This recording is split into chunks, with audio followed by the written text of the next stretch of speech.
हाँ जी, ਅੱਜ ਆਪਾਂ ਪੜਾਂਗੇ ਮੌर्य ਵੰਸ਼ ਦੇ ਬਾਰੇ ਚ। ਠੀਕ ਹੈ ਜੀ, ਆਪਾਂ ਨੰਦ ਵੰਸ਼ ਤੱਕ ਕਰ ਲਿਆ ਸੀ। ਨੰਦ ਵੰਸ਼ ਚ ਕੀ ਸੀਗਾ?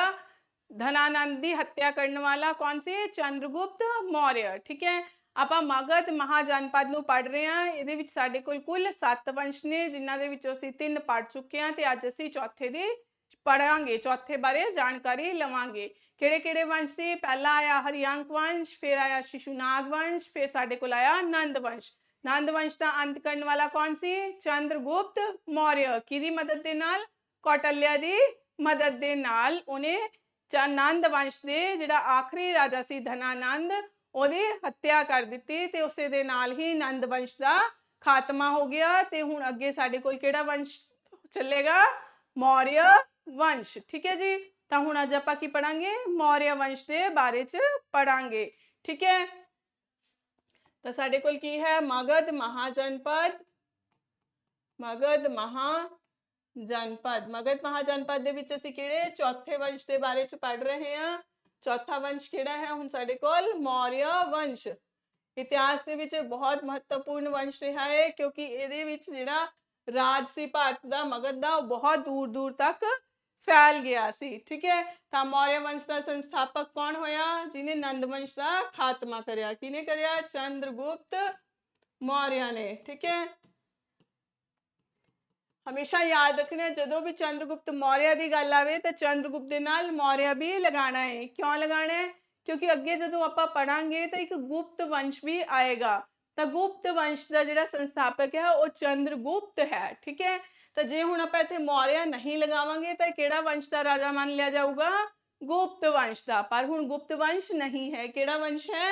मौर्य वंश। इस करके चंद्रगुप्त दे नाल हमेशा इत्थे मौर्य लगाना है। जे नहीं लगाया तो चंद्रगुप्त गुप्त वंश का राजा कहलाएगा। ये फिलहाल असीं पढ़ रहे हैं मौर्य वंश, तो इस करके चंद्रगुप्त मौर्य जरूर नाल लिखना है। ठीक है, तो हुण असीं जानते हैं चंद्रगुप्त मौर्य दे बारे च। कुछ गल्लां असीं पहलां देख लियां सी कि चंद्रगुप्त मौर्य ने नंद वंश नूं किस तरह गिराया ते नाल नाल उहने की करिया? नंद वंश के समय दे विच जदों धनानंद राजा के रूप विच राज कर रहा सी तो उस समय अलेक्जेंडर निकेटस, जिन्हों कि असीं सिकंदर के नाम नाल जानते हाँ, ओहदियां फौजां ने जिहड़ियां ओह मगध वल नूं कूच कर रहीआं सी। पर चंद्रगुप्त ने कौटल्या की मदद नाल मिल के सिकंदर दियां फोर्सिस नूं की करिया? वापस भेज दिता। ब्यास नदी नूं पार ना कर पाईआं। ठीक है, तो इस तरह नाल सिकंदर नूं हार का सामना एक किस्म ना करना पिया।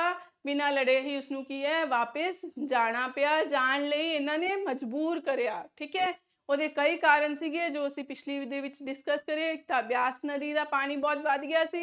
सिकंदर ਦੀਆਂ खुद ਦੀਆਂ फौजां ही लड़न ਦੇ काबिल नहीं सी, क्योंकि वो 7 सालों तो लड़ रही सी। ਤੇ बाकी चंद्रगुप्त मौर्य ने कौटल्या ਦੇ ਨਾਲ मिल के एक अफवाह फैलाई सी कि ब्यास के दूसरे पासे कोई महामारी फैल गई है। ठीक है, तो इस तरीके नाल ये प्लानिंग योजनावां के तहत फिर इन्हां दोनों ने की करिया? अलेक्जेंडर ਦੀਆਂ फोर्सिस नूं वापस जाण लई मजबूर कर दिता। ਤੇ ਜਦੋਂ सिकंदर ਦੀਆਂ फोर्सिस वापस चलिया गईयां, फौजां वापस चलिया गईयां, तो फिर इन्हां ने की करिया? धनानंद जिहड़ा नंद वंश के समय च उस समय राजा राज कर रहा सी धनानंद, उसकी हत्या कर दी ते आपने आप नूं खुद की है राजा घोषित कर दिता। होर किसने मदद करी इहदा राजा बनन दे विच? धनानंद दी पुत्री दूरधरा ने। ते धनानंद दा अंत करन तो बाद फिर चंद्रगुप्त मौर्य ने उसकी पुत्री दूरधरा दे नाल अपना विआह रचा लिया ते हुण इहो की है? खुशी खुशी रहन लगे। तो हुण अगे स्थापना हो गई मौर्य वंश की। तो हुण आपां इहनूं राजा के रूप दे विच चंद्रगुप्त मौर्य नूं जाणदे हां। ठीक है जी, तो इत्थे तक हुण साडी जिहड़ी स्टोरी है वो समझ आ गई ना कि किस तरीके नाल ये एक दूसरे नाल लिंक हो रहे ने। ठीक है जी, तो हुण आपां चंद्रगुप्त नूं राजा के रूप दे विच इहदियां कुछ गल्लां ने जिहड़ियां ਉਹਨਾਂ ਨੂੰ ਜਾਣਦੇ ਹਾਂ। ਸਭ ਤੋਂ ਪਹਿਲਾਂ ਅਸੀਂ ਦੇਖਦੇ ਹਾਂ ਵੀ ਜਿਹੜਾ ਇਹਦਾ ਜਨਮ ਹੈ ਉਹ ਕਦ ਦਾ ਹੈ। ਇਹਦਾ ਜਨਮ ਜਿਹੜਾ ਹੈ ਉਹ 340 BC ਦਾ ਹੈ। ਇਸ ਦੇ ਸਮੇਂ ਦੇ ਵਿੱਚ ਜਿਹੜੀ ਰਾਜਧਾਨੀ ਸੀਗੀ ਉਹ ਕਿਹੜੀ ਸੀਗੀ? ਪਾਟਲੀਪੁੱਤਰ। ਕਿਹੜੀ ਰਾਜਧਾਨੀ ਸੀ? ਪਾਟਲੀਪੁੱਤਰ। ਪਾਟਲੀਪੁੱਤਰ ਨੂੰ ਅੱਜ ਦੇ ਸਮੇਂ ਦੇ ਵਿੱਚ ਕੀ ਕਿਹਾ ਜਾਂਦਾ ਹੈ? ਪਟਨਾ। ਠੀਕ ਹੈ ਜੀ, ਪਾਟਲੀਪੁੱਤਰ ਕਿਹਦਾ ਵਸਾਇਆ ਹੋਇਆ ਸ਼ਹਿਰ ਹੈ? ਉਦਾयन ਦਾ। ਉਦਾयन ਕਿਹੜੇ ਵੰਸ਼ ਨੂੰ ਬਿਲੋਂਗ ਕਰਦਾ ਸੀ? हरिअंक वंश नूं। ठीक है जी, तो हरिअंक वंश का एक राजा होया उदायन, उसने पाटलीपुत्र नूं की है वसाया सी ते अपनी राजधानी ਘੋਸ਼ਿਤ ਕਰਿਆ ਸੀ। ਰਾਜਗੀਰੀ ਤੋਂ ਪਾਟਲੀपुत्र ਲਿਜਾਣ ਵਾਲਾ ਪਹਿਲਾ ਰਾਜਾ ਉਦयन ਸੀ, ਠੀਕ ਹੈ। ਪਰ ਉਸ ਤੋਂ ਬਾਅਦ ਚੰद्रगुप्त मौर्य ਨੇ ਵੀ ਆਪਣੀ ਰਾਜਧਾਨੀ ਕਿਹਨੂੰ ਰੱਖਿਆ? ਪਾਟਲੀपुत्र ਨੂੰ ਹੀ ਰੱਖਿਆ, ਠੀਕ ਹੈ ਜੀ। ਤੇ ਇਹਦਾ ਜਿਹੜਾ ਸੈਨਾਪਤੀ ਸੀ, ਸੈਨਾਪਤੀ ਕੌਣ ਬਣੂ? ਜਿਹਨੇ ਇਹਨੂੰ ਬਣਾਇਆ ਸੀ, ਕੌਣ ਸੀਗਾ ਉਹ? ਕੌਟल्य, ठीक है। कौटल्या, कौटल्या का दूसरा नाम विष्णुगुप्त या फिर चाणक्य भी कहा जाता है, ठीक है जी। याद रखना है चाणक्य ਦੀਆਂ ਨੀਤੀਆਂ ਅੱਜ ਵੀ ਬਹੁਤ ਜ਼ਿਆਦਾ ਕੀ ਨੇ? ਫੇਮਸ ਨੇ, ਜੋ ਸਾਨੂੰ ਦੱਸਦੀਆਂ ਨੇ ਕਿ ਰਾਜਨੀਤੀ ਦੇ ਵਿੱਚ ਕਿਹੜੀਆਂ-ਕਿਹੜੀਆਂ ਗੱਲਾਂ ਦਾ ਹੋਣਾ ਜਾਂ ਨਾ ਹੋਣਾ ਬਹੁਤ ਜ਼ਰੂਰੀ ਹੈ। ਕੋਈ ਵੀ ਕੰਮ ਨੂੰ ਸਿਰੇ ਚਾੜਨ ਲਈ ਉਹਦੇ ਬਾਰੇ 'ਚ ਕੀ ਕੰਮ ਕਰਨੇ ਚਾਹੀਦੇ ਨੇ, ਇਸ ਤੋਂ ਜ਼ਿਆਦਾ ਇੰਪੋਰਟੈਂਟ ਇਹ ਹੁੰਦਾ ਹੈ ਕਿ ਕਿਹੜੇ-ਕਿਹੜੇ ਕੰਮ ਨਹੀਂ ਕਰਨੇ ਚਾਹੀਦੇ, ਠੀਕ ਹੈ ਜੀ। ਤਾਂ ਇਹ ਹਮੇਸ਼ਾ ਯਾਦ ਰੱਖਣਾ, ਪੋਜ਼ਿਟਿਵ ਦੇ ਨਾਲ ਨੈਗੇਟਿਵ ਫੈਕਟਰ ਨੂੰ ਵੀ ਪਹਿਲਾਂ ਦੇਖਿਆ ਜਾਂਦਾ ਹੈ। ਜਦੋਂ ਆਪਾਂ ਉਹਨਾਂ ਨੈਗੇਟਿਵ ਨੂੰ ਖਤਮ ਕਰ ਦਿੰਦੇ ਹਾਂ, ਫਿਰ ਅੱਧੀ ਜੰਗ ਤਾਂ ਉੱਥੇ ਹੀ ਜਿੱਤੀ ਜਾਂਦੀ ਹੈ, ਠੀਕ ਹੈ। ਤਾਂ ਇਹ ਸਾਰੀਆਂ ਗੱਲਾਂ ਦੀ ਜਾਣਕਾਰੀ ਕਿਹਨੇ ਦਿੱਤੀ ਹੈ? ਕੌਟਲਿਆ ਨੇ। ਆਪਣੀ ਕਿਹੜੀ ਬੁੱਕ ਦੇ ਵਿੱਚ ਦਿੱਤੀ ਹੈ? ਬੁੱਕ ਸੀਗੀ ਅਰਥ ਸ਼ਾਸਤਰ। ਕੀ ਉਹ ਅਰਥ ਸ਼ਾਸਤਰ ਇਕੋਨਮੀ ਦੀ ਬੁੱਕ ਹੈ? ਨਹੀਂ। ਕਿਹਦੀ ਹੈ? ਰਾਜਨੀਤੀ ਨਾਲ ਸੰਬੰਧਿਤ ਬੁੱਕ ਹੈ, ਠੀਕ ਹੈ ਜੀ। ਉਸ ਤੋਂ ਬਾਅਦ ਹੁਣ ਚੰद्रगुप्त ਦੇ ਜਿਹੜਾ ਹਮਲਾ ਸੀਗਾ ਜਾਂ ਯੁੱਧ, ਚੰद्रगुप्त ਨੇ ਕਿਹਦੇ ਨਾਲ ਯੁੱਧ ਕਰਿਆ? ਅਲੈਗਜ਼ੈਂਡਰ ਦੀਆਂ ਫੋਰਸਾਂ ਨੂੰ ਤਾਂ ਬਿਨਾਂ ਹੀ ਯੁੱਧ ਕਰੇ ਵਾਪਸ ਭੇਜਤਾ। ਉਸ ਤੋਂ ਬਾਅਦ ਇਹਨੇ ਕਿਹਦੇ ਨਾਲ ਯੁੱਧ ਕਰਿਆ ਸੀ? ਨੰਦ ਵੰਸ਼ ਦੇ ਧਨਾਨੰਦ ਨਾਲ, ਧਨਾਨੰਦ ਜਾਂ ਧਨਨੰਦ ਨਾਲ, ਠੀਕ ਹੈ। ਜਿਹਦੇ ਵਿੱਚ ਧਨਾਨੰਦ ਕੀ ਹੈ? ਹਾਰ ਗਿਆ। ਤਾਂ ਫਿਰ ਇਹਦੀ ਪੁੱਤਰੀ ਨਾਲ ਉਹ ਕੀ ਹੈ? ਵਿਆਹ ਕਰ ਲੈਂਦਾ। ਇਹਦੀ ਪੁੱਤਰੀ ਕਿਹੜੀ ਹੈ? ਪੁੱਤਰੀ ਕੀ ਨਾਮ ਹੈ ਇਹਦੀ ਪੁੱਤਰੀ ਦਾ? ਦੁਰਧਰਾ, ਦੁਰਧਰਾ। ਪੇਪਰ ਦੇ ਵਿੱਚ ਆਇਆ ਹੋਇਆ ਸਵਾਲ, ਧਨਾਨੰਦ ਦੀ ਪੁੱਤਰੀ ਦਾ ਨਾਮ ਦੁਰਧਰਾ ਦੇ ਨਾਲ ਕੀ ਹੈ? ਇਹਦਾ ਵਿਆਹ ਜਿਹੜਾ ਹੈ ਉਹ ਹੋ ਜਾਂਦਾ ਹੈ, ਠੀਕ ਹੈ, ਠੀਕ ਹੈ। ਯਾਦ ਰੱਖਣਾ ਹੈ। ਤਾਂ ਹੁਣ ਚੰद्रगुप्त ਮੌर्य ਦੁਰਧਰਾ ਦੇ ਨਾਲ ਖੁਸ਼ੀ-ਖੁਸ਼ੀ ਰਾਜ ਕਰਨ ਲੱਗਿਆ, ਠੀਕ ਹੈ। ਹਲੇ ਥੋੜਾ ਸਮਾਂ ਹੋਇਆ ਹੀ ਸੀ ਕਿ ਚੰद्रगुप्त ਮੌर्य ਤੇ ਦੁਰਧਰਾ ਖੁਸ਼ੀ-ਖੁਸ਼ੀ ਰਹਿ ਰਹੇ ਸੀ, ਆਪਣਾ ਰਾਜਪਾਟ ਸੰਭਾਲ ਰਹੇ ਸੀ। ਫਿਰ ਕੀ ਹੁੰਦਾ? ਹੁਣ ਜਿਹੜੇ ਅਲੈਗਜ਼ੈਂਡਰ ਦਾ ਥਲ ਸੈਨਾ ਦਾ ਅਧਿਆਕਸ਼ ਸੀ, ਕੌਣ ਸੀਗਾ ਉਹ? ਥਲ ਸੈਨਾ ਦਾ ਅਧਿਆਕਸ਼ ਸੈਲਿਊਕਸ ਨਿਕੇਟਸ, ਠੀਕ ਹੈ। ਮੈਂ ਦੱਸਿਆ ਸੀ ਪਹਿਲਾਂ ਵੀ, ਜਦੋਂ ਸੈਨਾ ਵਾਪਸ ਜਾ ਰਹੀ ਸੀ ਤਾਂ ਸੈਲਿਊਕਸ ਨਿਕੇਟਸ ਦੇ ਮਨ ਦੇ ਵਿੱਚ ਸ਼ੱਕ ਸੀ ਕਿ ਬਿਆਸ ਨਦੀ ਦੇ ਉਸ ਪਾਰ ਐਸਾ ਕੋਈ ਮਹਾਮਾਰੀ ਨਹੀਂ ਹੈ, ਇਹ ਸਾਡੀਆਂ ਫੌਜਾਂ ਨੂੰ ਵਾਪਸ ਭੇਜਣ ਦੀ ਕੀ ਹੈ? ਯੋਜਨਾ ਬਣਾਈ ਗਈ ਹੈ। ਪਰ ਸਿਕੰਦਰ ਦੇ ਨਾ ਮੰਨਣ ਤੇ ਉਸਨੂੰ ਵਾਪਸ ਜਾਣਾ ਪਿਆ। ਪਰ ਹੁਣ ਸਿਕੰਦਰ ਦੀ ਜਿਹੜੀ ਮੌਤ ਹੈ, ਉਹ ਜਦੋਂ ਵਾਪਸ ਜਾ ਰਹੇ ਸੀ ਤਾਂ ਇਰਾਕ ਦਾ ਇੱਕ ਸ਼ਹਿਰ ਹੈ ਬੇਬੀਲੋਨ, ਠੀਕ ਹੈ। ਤਾਂ ਇਰਾਕ ਦਾ ਇੱਕ ਸ਼ਹਿਰ ਕਿਹੜਾ ਹੈ? ਬੇਬੀਲੋਨ। ਉੱਥੇ ਉਹਦੀ 323 BC ਦੇ ਵਿੱਚ ਕੀ ਹੈ? ਮ੍ਰਿਤੂ ਹੋ ਜਾਂਦੀ ਹੈ, ਠੀਕ ਹੈ। ਤਾਂ ਜਦੋਂ 323 BC ਦੇ ਵਿੱਚ ਉਹਦੀ ਮ੍ਰਿਤੂ ਹੁੰਦੀ ਹੈ ਤਾਂ ਉਸ ਦੀ ਮ੍ਰਿਤੂ ਤੋਂ ਬਾਅਦ ਫਿਰ ਉਹਦੇ ਬੇਬੀਲੋਨ ਦੇ ਵਿੱਚ ਹੀ ਕੀ ਹੈ? ਅਲੈਗਜ਼ੈਂਡਰ ਦਾ, ਸਿਕੰਦਰ ਦਾ ਮਕਬਰਾ ਬਣਾਇਆ ਜਾਂਦਾ ਹੈ। ਤੇ ਉਸੇ ਮਕਬਰੇ ਦੇ ਵਿੱਚ ਸਿਕੰਦਰ ਦੇ ਨਾਲ ਉਹਦਾ ਜਿਹੜਾ ਘੋੜਾ ਹੁੰਦਾ ਬੁਕੇਫਰਾਲ, ਉਹਨੂੰ ਵੀ ਉੱਥੇ ਹੀ ਦਫਨ ਕਰਿਆ ਜਾਂਦਾ ਹੈ, ਠੀਕ ਹੈ। ਤਾਂ ਪੇਪਰ ਦੇ ਵਿੱਚ ਸਿੱਧਾ ਸਵਾਲ ਆਇਆ ਹੋਇਆ ਹੈ ਕਿ ਜਿਹੜਾ ਸਿਕੰਦਰ ਦਾ ਮਕਬਰਾ ਹੈ ਉਹ ਕਿਹੜੀ ਜਗ੍ਹਾ ਦੇ ਵਿੱਚ ਹੈ? ਕਿੱਥੇ ਹੈ ਉਹ? ਬੇਬੀਲੋਨ ਦੇ ਵਿੱਚ। ਤੇ ਉਹਦੇ ਘੋੜੇ ਦਾ ਨਾਮ ਕੀ ਹੈ? ਬੁਕੇਫਰਾਲ, ਠੀਕ ਹੈ। ਤਾਂ ਹੁਣ ਉਹ 323 BC ਦੇ ਵਿੱਚ ਸਿਕੰਦਰ ਦੀ ਕੀ ਹੈ? ਬਿਮਾਰੀ ਦੇ ਕਾਰਨ ਉੱਥੇ ਬੇਬੀਲੋਨ ਦੇ ਵਿੱਚ ਮ੍ਰਿਤੂ ਹੋ ਜਾਂਦੀ ਹੈ। ਹੁਣ ਉਹਦਾ ਜਿਹੜਾ ਥਲ ਸੈਨਾ ਅਧਿਆਕਸ਼ ਸੀਗਾ ਸੈਲਿਊਕਸ ਨਿਕੇਟਸ, ਜਿਹਨੂੰ ਕਿ ਸਿਕੰਦਰ ਨੇ ਅਫਗਾਨਿਸਤਾਨ ਦਾ ਰਾਜਾ ਘੋਸ਼ਿਤ ਕੀਤਾ ਸੀ, ਠੀਕ ਹੈ। ਸਾਰਾ ਰਾਜਪਾਟ ਕਿਹਦੇ ਅੰਡਰ ਸੀ? ਉਹ ਸੈਲਿਊਕਸ ਨਿਕੇਟਸ ਦੇ। ਹੁਣ ਉਹ ਦੁਬਾਰਾ ਵਾਪਿਸ ਆਉਂਦਾ। ਜਦੋਂ ਦੁਬਾਰਾ ਵਾਪਿਸ ਆਉਂਦਾ ਤਾਂ ਧਨਾਨੰਦ ਤਾਂ ਮਰ ਚੁੱਕਿਆ ਹੁੰਦਾ। ਉਸ ਸਮੇਂ ਮਗਧ ਤੇ ਰਾਜ ਕੌਣ ਕਰ ਰਿਹਾ ਹੁੰਦਾ?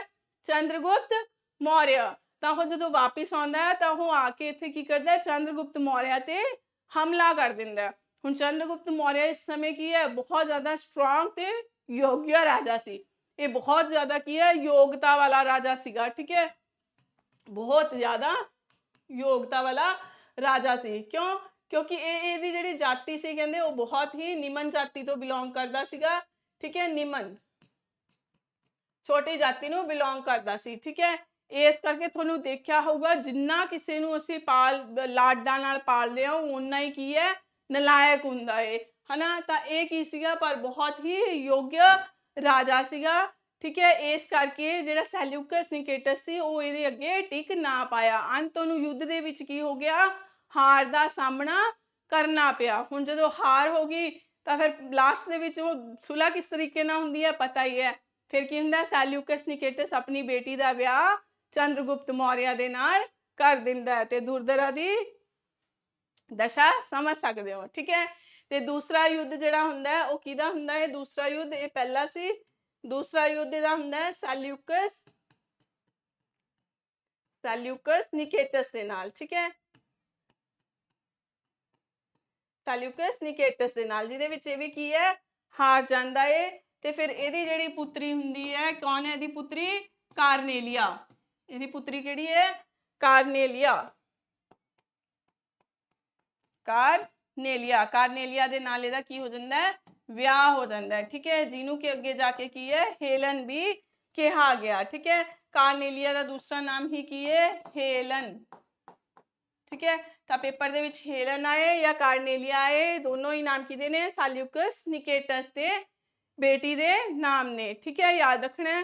ਤੇ ਫਿਰ ਇਸ ਤੋਂ ਬਾਅਦ ਕੀ ਹੈ, ਸੈਲਿਊਕਸ ਨਿਕੇਟਸ ਦਾ ਤੇ ਚੰद्रगुप्त ਮੌर्य ਦਾ ਜਿਹੜਾ ਰਿਸ਼ਤਾ ਹੈ ਉਹ ਬਣ ਜਾਂਦਾ ਹੈ। ਠੀਕ ਹੈ, ਹੁਣ ਤੱਕ ਆਪੋਜ਼ਿਟ ਸੀ, ਹੁਣ ਕੀ ਹੋ ਗਏ, ਉਹ ਜਵਾਈ ਹੋ ਗਿਆ ਇਹਨਾਂ ਦਾ। ਠੀਕ ਹੈ, ਤਾਂ ਹੁਣ ਇਹਦੇ ਦੋ ਵਿਆਹ ਹੋ ਗਏ, ਕਿਹਦਾ, ਇੱਕ ਤਾਂ ਧਨਾਨੰਦ ਦੀ ਪੁੱਤਰੀ ਦੁਰਧਰਾ ਦੇ ਨਾਲ ਤੇ ਦੂਸਰਾ ਵਿਆਹ ਸੈਲੂਕਸ ਨਿਕੇਟਸ ਦੀ ਪੁੱਤਰੀ ਕਾਰਨੇਲੀਆ ਯਾਨੀ ਕਿ हेलन ਦੇ ਨਾਲ ਇਹਦਾ ਦੂਸਰਾ ਵਿਆਹ ਹੋ ਗਿਆ। ਠੀਕ ਹੈ, ਹੁਣ हेलन ਸੀ ਜਿਹੜੀ, ਉਹ ਕੀ ਆਪਾਂ ਨੂੰ ਪਤਾ ਮੱਧ ਏਸ਼ੀਆ ਤੋਂ ਆਏ ਹੋਏ ਸੀਗੇ। ਠੀਕ ਹੈ, ਇਹ ਲੋਕ ਤਾਂ हेलन ਦੀ ਜਿਹੜੀ ਭਾਸ਼ਾ ਸੀਗੀ ਉਹ ਕਿਸੇ ਨੂੰ ਸਮਝ ਨਹੀਂ ਆਉਂਦੀ ਸੀ, ਤਾਂ ਇਸ ਕਰਕੇ ਸੈਲੂਕਸ ਨਿਕੇਟਸ ਨੇ ਕੀ ਕਰਿਆ, ਆਪਦਾ ਇੱਕ ਰਾਜਦੂਤ हेलन ਦੇ ਨਾਲ ਭੇਜ ਦਿੱਤਾ। ਉਹ ਰਾਜਦੂਤ ਕਿਹੜਾ ਸੀ, ਮੈਗਾਅਸਥਨੀਸ। ਕੌਣ ਸੀ, ਮੈਗਾਅਸਥਨੀਸ। ਠੀਕ ਹੈ, ਦੇਖ ਲੈਂਦੇ ਆਪਾਂ।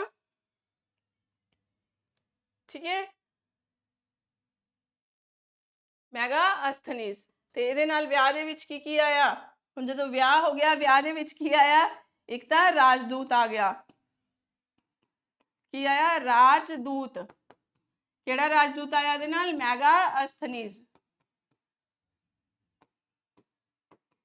ਮੈਗਾਅਸਥਨੀਸ। ਠੀਕ ਹੈ ਜੀ, ਤਾਂ ਮੈਗਾਅਸਥਨੀਸ ਰਾਜਦੂਤ ਸੈਲੂਕਸ ਨਿਕੇਟਸ ਨੇ ਭੇਜਿਆ ਤਾਂ ਕਿ हेलन ਦੀ ਜਿਹੜੀ ਭਾਸ਼ਾ ਹੈ ਉਹਨੂੰ ਉਹ ਸਮਝ ਸਕੇ ਤੇ ਦੂਸਰੇ ਦੇ ਵਿੱਚ ਟ੍ਰਾਂਸਫਰ ਕਰਕੇ ਕਨਵਰਸੇਸ਼ਨ ਬਣਾ ਸਕੇ। ਠੀਕ ਹੈ, ਤੇ ਇਹਦੀ ਪੁੱਤਰੀ ਦਾ ਹਾਲ ਚਾਲ ਵੀ ਇਹਨੂੰ ਦੱਸਦਾ ਰਹੇ। ਠੀਕ ਹੈ ਜੀ, ਤਾਂ ਮੈਗਾਅਸਥਨੀਸ ਹੈ ਜਿਹੜਾ ਉਹ ਭਾਰਤ ਦੇ ਵਿੱਚ ਰਹਿੰਦਾ ਹੈ ਤੇ ਮਗਧ ਰਾਜ ਨੂੰ ਚੰਗੀ ਤਰ੍ਹਾਂ ਉਹ ਦੇਖਦਾ ਹੈ, ਜਾਂਚ ਪੜਤਾਲ ਕਰਦਾ ਹੈ ਤੇ ਆਪਣੀ ਇੱਕ ਬੁੱਕ ਲਿਖਦਾ ਹੈ, ਆਪਣੀ ਕਿਤਾਬ ਲਿਖਦਾ। ਕਿਹੜੀ ਕਿਤਾਬ ਹੈ ਉਹਦੀ, ਇੰਡਿਕਾ।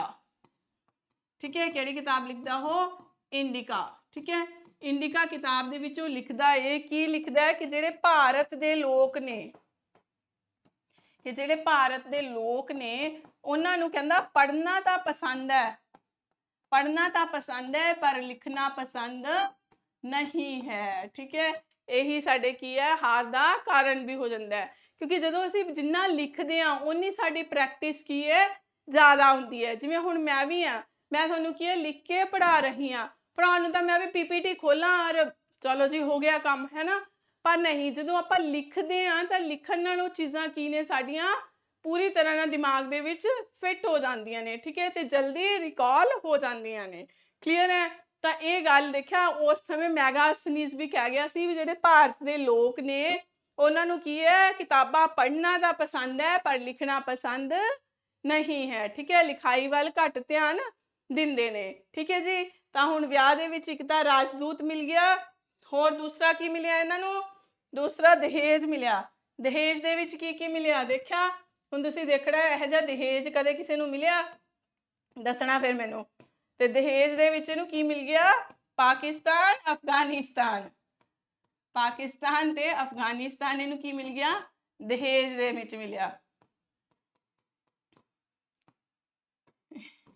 ਦੇਖਿਆ, ਦਹੇਜ ਦੇ ਵਿੱਚ ਕੀ ਮਿਲਿਆ, ਪਾਕਿਸਤਾਨ ਅਫਗਾਨਿਸਤਾਨ।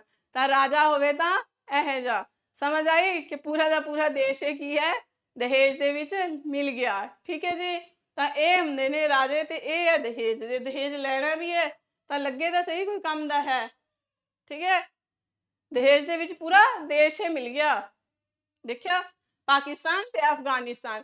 ਤਾਂ ਚੰद्रगुप्त ਮੌर्य ਦਾ ਜਿਹੜਾ ਰਾਜ ਹੈ ਉਹ ਕਿੱਥੇ ਤੱਕ ਫੈਲ ਗਿਆ, ਅਫਗਾਨਿਸਤਾਨ ਤੱਕ ਫੈਲ ਗਿਆ ਸੀ।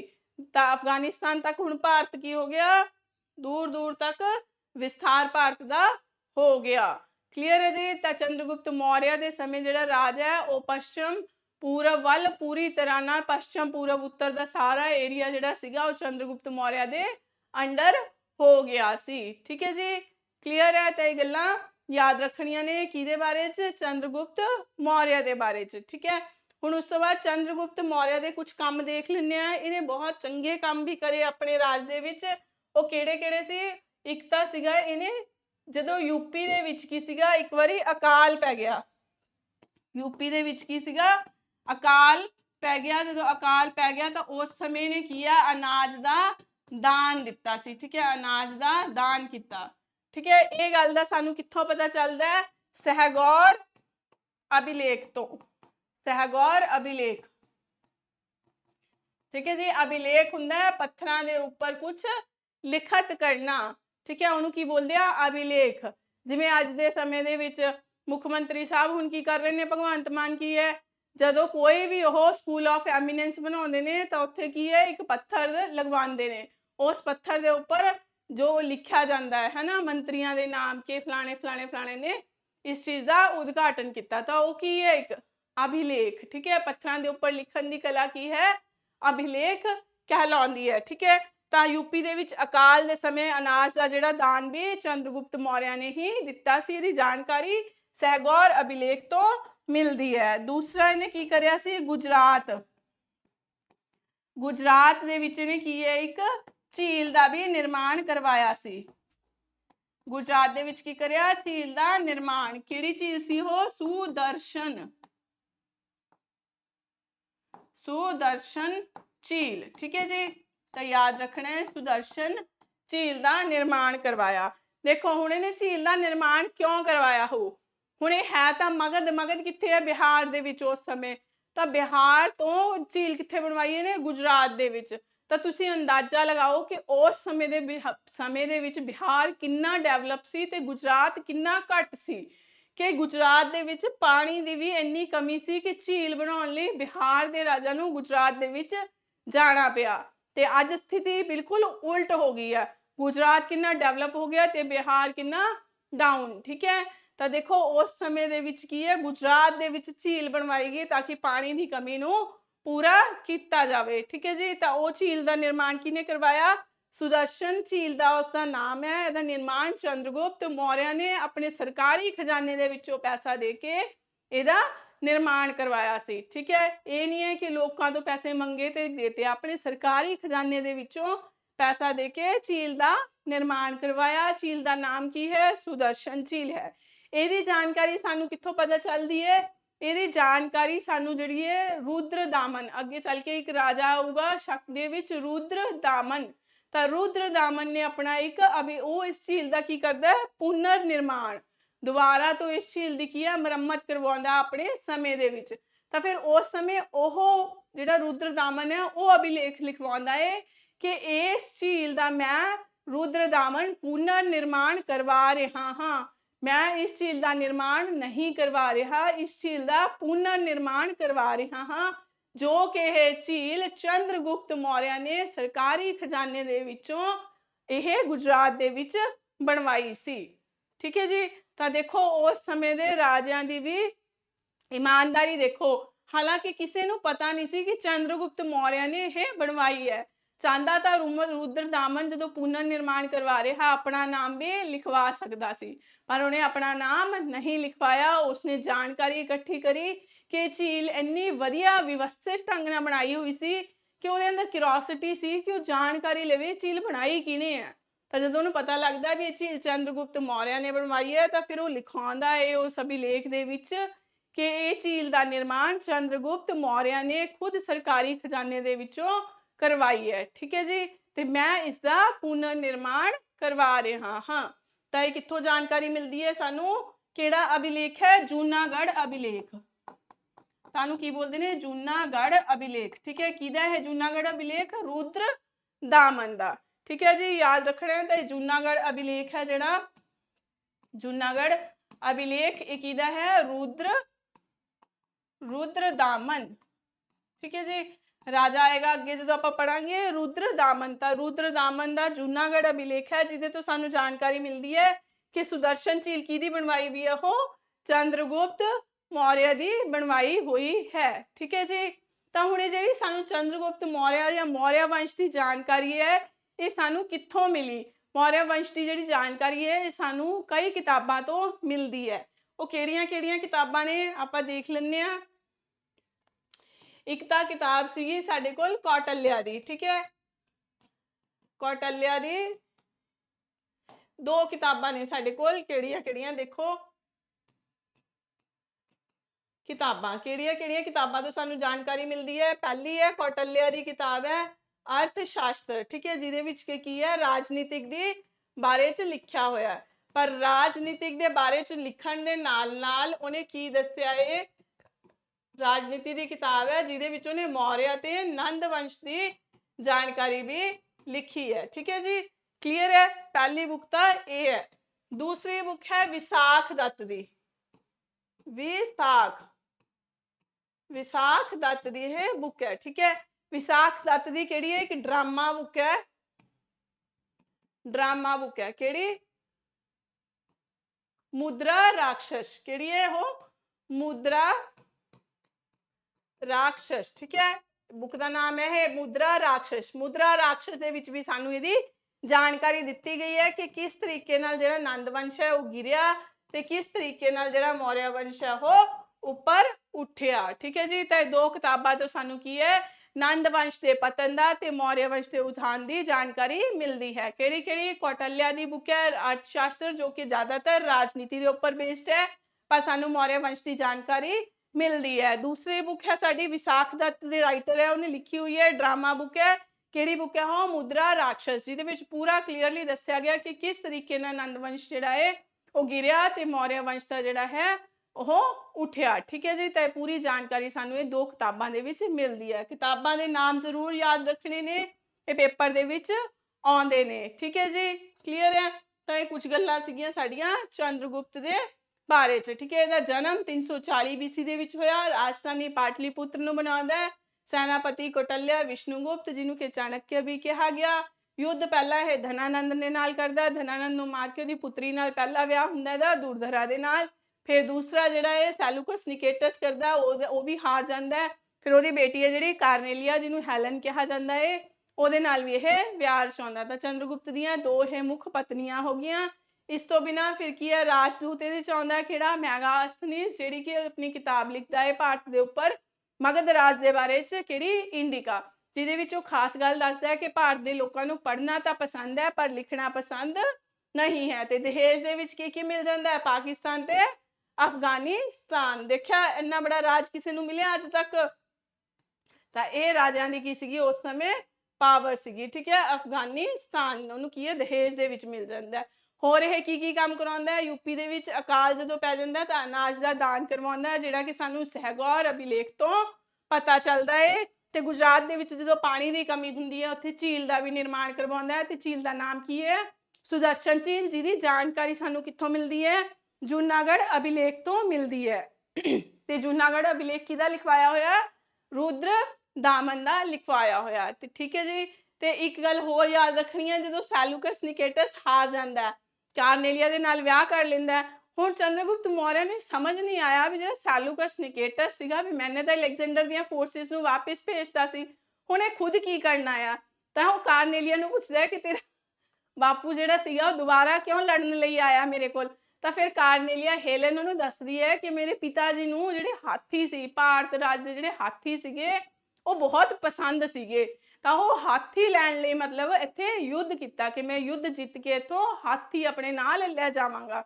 ਤਾਂ ਇਹ ਸੁਣ ਕੇ ਫਿਰ ਜਿਹੜਾ ਚੰਦਰਗੁਪਤ ਮੌਰਿਆ ਹੈ ਉਹ ਆਪਣੀ ਬੇਟੀ ਨੂੰ ਕਹਿੰਦਾ ਕਿ ਜਾ ਆਪਣੇ ਪਿਤਾ ਨੂੰ ਕਹਿ ਕਿ ਜੋ ਹਾਥੀ ਚਾਹੀਦੇ ਨੇ ਤਾਂ ਉਹ ਇੱਥੋਂ ਲੈ ਜਾ। ਤੇ ਇਹ ਖੁਦ ਵੀ ਕੀ ਹੈ, ਫਿਰ ਇਹਨੂੰ ਕੀ ਹੈ, ਹਾਥੀ ਹੈ ਜਿਹੜੇ 500 ਹਾਥੀ ਕੀ ਹੈ ਗਿਫਟ ਦੇ ਰੂਪ ਦੇ ਵਿੱਚ ਦੇ ਦਿੰਦਾ ਹੈ। ਕਿਹਨੂੰ ਦਿੰਦਾ ਹੈ, ਸੈਲੂਕਸ ਨਿਕੇਟਸ ਨੂੰ। ਠੀਕ ਹੈ, ਤਾਂ ਸੈਲੂਕਸ ਨਿਕੇਟਸ ਨੂੰ ਕੀ ਹੈ, ਯੁੱਧ ਦੇ ਦੌਰਾਨ ਕੀ ਮਿਲਦਾ, ਆਪਣੀ ਪੁੱਤਰੀ ਪਾਕਿਸਤਾਨ ਅਫਗਾਨਿਸਤਾਨ ਦੇ ਕੇ ਬਦਲੇ 'ਚ ਕੀ ਮਿਲ ਜਾਂਦਾ, 500 ਹਾਥੀ। ਤਾਂ ਦੇਖਿਆ ਘਾਟੇ ਦਾ ਸੌਦਾ ਹੈ ਕਿ ਨਹੀਂ, ਬਿਲਕੁਲ ਵੀ ਨਹੀਂ ਹੈ। ਤਾਂ ਭਾਰਤੀ ਏਦਾਂ ਨੇ ਕਦੇ ਵੀ ਬਿਜ਼ਨਸ ਦੇ ਵਿੱਚ ਘਾਟਾ ਨਹੀਂ ਖਾਂਦੇ। ਠੀਕ ਹੈ ਜੀ, ਤਾਂ ਬਿਜ਼ਨਸ ਦੇ ਵਿੱਚ ਘਾਟਾ ਕਦੇ ਵੀ ਨਹੀਂ ਖਾਣਾ। ਤੇ 500 ਹਾਥੀ ਦੇ ਕੇ ਪਾਕਿਸਤਾਨ ਅਫਗਾਨਿਸਤਾਨ ਮਿਲ ਰਿਹਾ ਹੈ, ਤਾਂ ਇਦੋਂ ਵਧੀਆ ਹੋਰ ਡੀਲ ਕੀ ਹੋ ਸਕਦੀ ਹੈ है ना।